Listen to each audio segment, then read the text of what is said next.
That's actually a good point what you say, because interestingly, the way most people do and act has never been a part of the strategy, or is never written anywhere.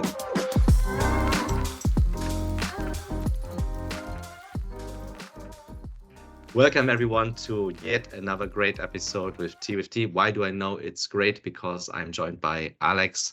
Alex, why don't you just introduce yourself, what you do, what's your passion? Well, some of you may know me already. My name is Alexander Greb. I'm at the moment working for Westernacher as Vice President for the Global Digital Transformation. I've started for Westernacher 2.5 years ago. Before that, I was for around 1.5 decades at SAP, starting as a program manager, project manager. Had the honor to do one of the first HANA and S4HANA implementations at a customer, which were some, let's call it some quite character building experiences. And after that was trusted with building up the S4HANA Customer Advisory in Europe, which I was there. I was the customer advisory lead up until 2.5 years ago, and since then I'm excited to be again a little bit more in front of the customer. Not just talking about innovation, but guiding it at Westernacher Consulting, and I'm happy to be here. Maybe one thing what's also important before I forget it, SAP Experts Podcast, that's what I founded. I'm sometimes accused of starting the podcasting craze in the SAP ecosystem. That's why I still got the kind of hardware hanging in my face in here. Was quite interesting because it, I think, addressed the really relevant topics that we all have, that we still have, had around 1 million downloads, and made me compassionate on all the kind of innovation topics and how to bring the horsepower to the street in innovation. Thanks so much for giving this very compressed insights. I mean, please check out Alex's vast experience portfolio on different channels. Also, congrats to a very viral post you made the other day. I thought it was a very interesting thing. If you check out LinkedIn, you will find it. Thank you. But talking about vast experience, I'm a movie buff and I like the music. One of the best pieces of Ennio Morricone was actually in the movie The Good, the Bad, the Ugly. So I think, today let's keep it lighthearted. Let's talk about the good, the bad, the ugly of transformations. And maybe to give you a couple of seconds to think about it. But do you have any particular experience you might share, starting with the good? Let's start with something optimistic and good. Sometimes I think my life is like a Sergio Leone movie. But I hope that in your notes you have not really made it clear that which one of us is the good, the bad, and maybe I'm the ugly here in that conversation. I will call you Blondie now. I will call you Blondie. Thank you very much. Thank you very much. That's nice from you. Definitely. I think what's vastly overlooked and still vastly overlooked in all kind of digital transformation and business transformation initiatives, and I count under it S4HANA implementations, cloud initiatives, everything which is also, of course, connected with SAP Signavio, because SAP Signavio is for me one of the important value drivers in that respect. I would, maybe to sum it up, as the good or the best practice, and the best practice in that respect definitely is to link any digital transformation activity to your strategy, which is important because it's not always the case like this. The bad, I would call, and I think we will definitely go into the points more detailed, is see any kind of migration, like a brownfield, what's called in the SAP ecosystem, as the only option, as some people are doing it. And the ugly is definitely treating digital transformation as an IT topic only, because that's basically opening the Pandora's box of many not so positive things happening with you.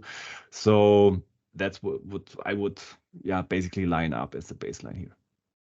Very good, and thanks for really setting it up. So I think we can try to manage the little talk into these, let's say, 3 chapters, and then bring it home together. But let's talk a little bit deeper into the good, linking it with strategy. The question is, it's very easy said, isn't it? I can put it on a PowerPoint if you want to increase the font, put a nice background image, probably some robots and human hearts and people smiling. Making a Why mural, do you strategy. make a mural? Yeah, Yeah, and finally strategy. it's done. We have strategy included. So give us maybe like some specific examples where it was a little bit more than just the talk. How did some of your customers, of course, anonymized, how did they walk the talk? How does it actually look like to linking it to a strategy? Because I haven't seen, obviously the strategy could not be upgrade SAP system, right? That's not the strategy part, obviously. Absolutely. That's actually a good point what you say, because interestingly, the way most people do and act has never been a part of the strategy, or is never written anywhere, like saying like we will do a low value implementation via a migration only.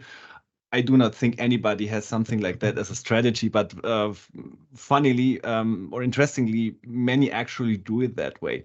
I think if we condense it down to see it as a strategic topic is already the first step, because that's what, like I said, some people do not do, or some customers do not do.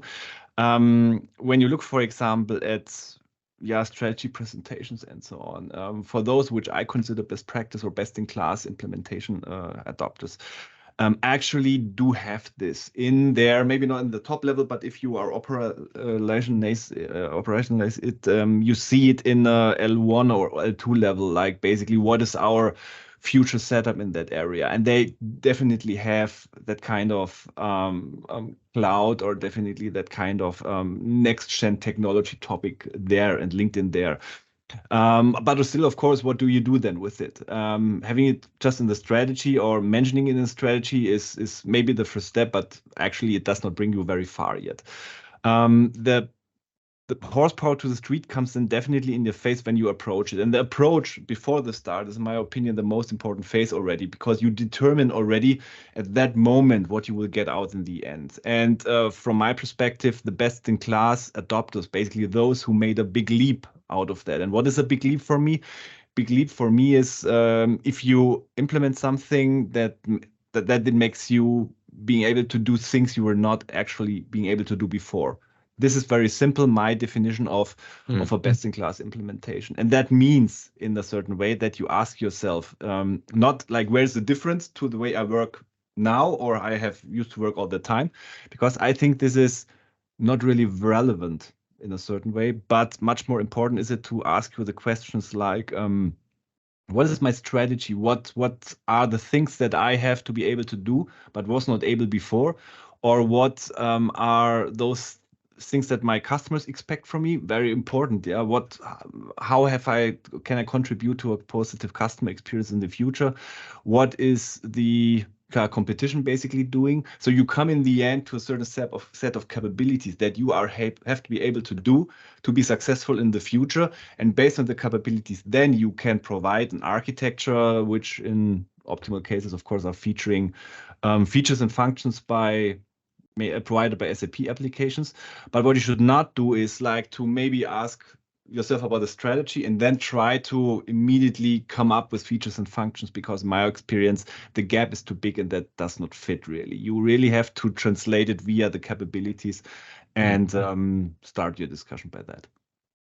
But there's a lot of great points you mentioned, Alex, and let me just try to paraphrase. So it's not about doing more of the same, but it's also not just about doing things differently, but it's about doing differently with value. So Absolutely. they need to be doing something with an added value. And of course, we always want it that way. But I think if you look at the actual execution and the experience looking backwards on how things have happened, often we actually really see it as just more of the same, or doing the same thing in a different way, which actually adds more complexity and other things on top of that. Maybe we'll revisit that part later, but moving on then maybe to the bad, because you earlier mentioned things about brownfield and migration. Enlighten us a little bit more with details what you mean by that.